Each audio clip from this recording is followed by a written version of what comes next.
Ukraine से एक मुस्लिम लड़की आयशा ने वीडियो जारी कर भारत सरकार से मदद मांगी है। नाजरीन, आयशा की ये वीडियो हम आपके साथ शेयर करते हैं। आप इसको ज़्यादा से ज़्यादा शेयर करें। दुआ करें अल्लाह ताला उम्मत मुस्लिमा की हिफाजत फरमाए। आमीन। अस्सलाम वालेकुम रहमतुल्लाहि व बरकातुहू। Good morning, my name is Ayesha Shaikh. मेरा नाम आयशा शेख है। मैं गुजरात से हूँ। मेरा घर भरूच में है और मैं यहाँ यूक्रेन में फंसी हुई हूँ। हम रह रहे हैं टर्नोपिल में। हमारा एड्रेस है चेकिवस्कोहो त्रेक्सेदेविर, चेकिवस्कोहो 39, फ्लैट नंबर 57, टर्नोपिल्स का ओब्लास्ट 46002।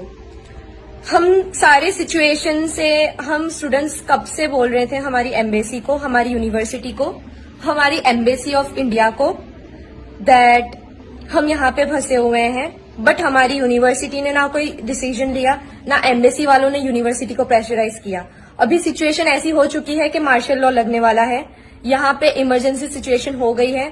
यहाँ पे साइलेंसर्स बज रहे हैं और मैं और मेरे साथ में मेरी 2 रूममेट्स हैं, आशिता और दिव्या। आशिता जो है वो राजस्थान से है, दिव्या जो है वो मध्य प्रदेश से है। हम सारे बच्चे यहाँ पे स्टक हुए हैं। अब अभी हमारी यूनिवर्सिटी हमें बोला है दैट आपकी यूनिवर्सिटी अब जाकर ऑनलाइन हो रही है।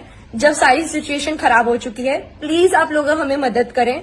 हमें कुछ नहीं पता, हमारी सारी फ्लाइट्स कैंसिल हो चुकी हैं और हमें कुछ नहीं पता कि हम वापस इंडिया कैसे जाएं। जितने भी बच्चे जो आज जाने वाले थे एयर इंडिया से, एयर इंडिया आई ही नहीं, वो पहले से ही क्यू आकर ही वापस चली गई और सारे बच्चे क्यू में भी फंसे हुए हैं। हम हमारी गवर्नमेंट से अपील कर रहे हैं कि हमें इवैक्यूएट करें। प्लीज पैसों को ना देखें, हमारी लाइफ ज्यादा मैटर करती है।